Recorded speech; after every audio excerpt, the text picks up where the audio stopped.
Crafty friends, Christina here with you from Sunny Day Memories. We are going to be creating a card with this month's stamp of the month called Thanks a Bunch.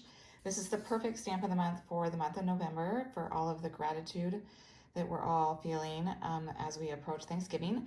So I wanted to start with a simple card this week, and I'm actually going to show you a pattern from our Make It From Your Heart collection. If you're not aware of these, Close to My Heart has several of these that are awesome. And what they are patterns for both scrapbooking and card making. And so as you'll see here, you get a diagram of the card pattern, and then you get the dimensions.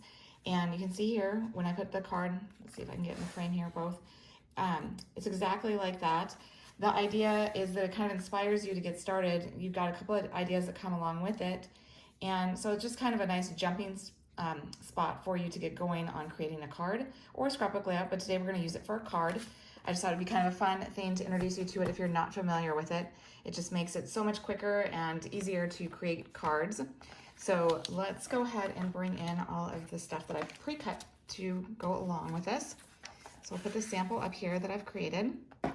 So first we're going to take a piece of French vanilla cardstock, and this measures 11 inches by 4 1/4. We're going to be creating a top fold card, and I'm going to go ahead and I'm going to score it at 5 1/2. So I'm just going to go ahead and put it here in my paper trimmer, and I'm going to use my bone folder to score it.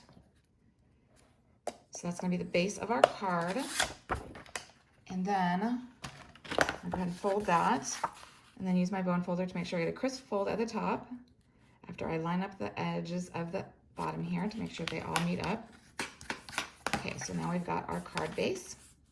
Okay, so then what I've got is I am using our new evergreen paper collection. And the other reason I really like this pattern for a card is it really allows you to show off if you've got a lot of pattern paper that you want to use. And it's also great for scraps. As you can see, none of these are really large pieces. So if you don't have a lot to work with, this is perfect. So I'm actually using 5 of the 6 patterns that come in this collection. I think this is the 6th one that I'm not using, this one that has the pine cones and the greenery. So what we're going to do is we're going to dovetail all 5 of these pieces, and just so that you have kind of a reference here, this piece here is 1 3/4 inch wide, and it's 3 3/4 inch long. And then this piece here is 1 3/4. It's the same width as that one. It's just a little bit shorter. It's 3 inches tall. And then you've got your music paper here, and this is 1 1/2 by 2 3/4.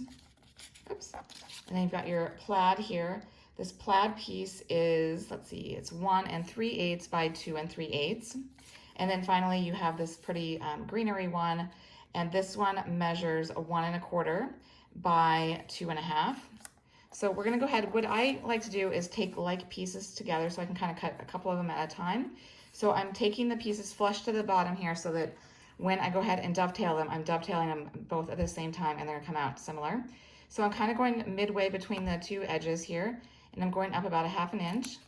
And then I'm gonna go from each corner to the end of that first snip. I'm gonna go over here to the right side, again, going up to that first snip. And then I've got 2 dovetails done. So now I've got 3 pieces left that I'm gonna work with, and they are similar size. So I'm gonna do the same thing.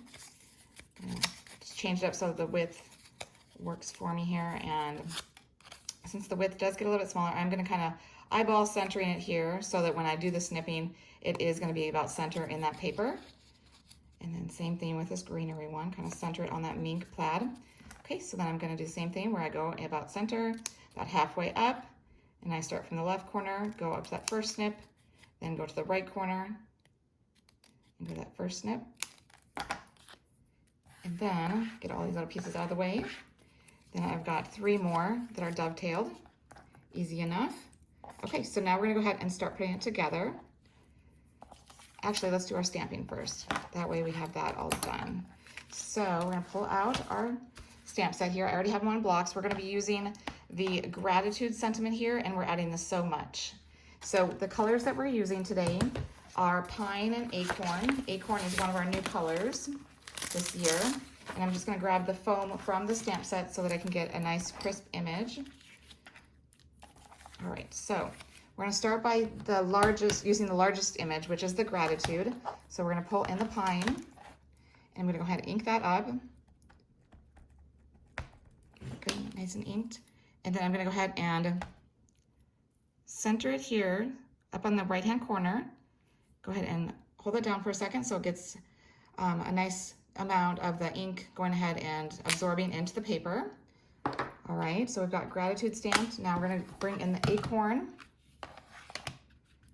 and the so much image, and that's gonna go just above the gratitude where you have that open space, just like that. All right, so now we're gonna go ahead and start gluing down these pieces. So we're gonna start with the largest one here. And get my adhesive. So we're gonna go up pretty far, and we're gonna have just a little bit of edging here on the left-hand side. So you're almost touching that G on the gratitude. And then next we're gonna take this piece here, the polka dot, and we're gonna do similar. We're gonna have it be up here so it's in line with that first one. Again, trying to leave a little bit of that French vanilla showing. Then we're gonna take the music notes, and that's gonna go like right in between the two here. Again, line it up with the top of that. And then finally, we're gonna do the last two. We're gonna take this mink plaid, and we're gonna have it go, again, line it up here on the top. And then the greenery. It's gonna go on the other side over that border, again, keeping it flush here at the top. And then you've got a little strip here. This little strip is 4 1/4 inches wide, and it's a 1/4 inch. So I am just gonna go ahead and glue that right on top of where they all end up here, so that way it's just kind of framing off those edges of that. Just like this. So it's gonna go end to end. So it's the edge of the card to the other edge. And then we're gonna go ahead, and I'm taking some twine here. I've got 3 pieces that I'm gonna go ahead and wrap around and bring into a knot in the front, because I felt like it tied really nicely with the acorns and the acorn polka dot paper here, because you got the acorns showing, or not acorns, I'm sorry, your pine cones in your paper, and the acorn paper with the polka dots. Those two brings it out really nice. So I'm gonna hold it tight and then pull it into a knot, and then just go ahead and trim off the ends like so. And then the final touch, I love these new silver bell dots. They just became available. They come in 3 colors. In the pack, you get the silver, the white, and this is like the toffee or the acorn color that we got in here. I kind of think it's kind of bronzy, but it makes for a really nice accent here underneath our gratitude. So I'm gonna take one of the middle size pieces, dots, and I'm gonna put that down first, and then I'm gonna accent that with 2 of the smallest size on the either side of that first one. Kind of lining them up like so. There we go. And then it's all complete. Super simple to put together, especially when you have the design already created for you. And like I said, it's so great at showcasing patterns, and if you only have little bits of them, little scraps, it just works so nice. So I hope that you feel inspired, and until next time, stay crafty.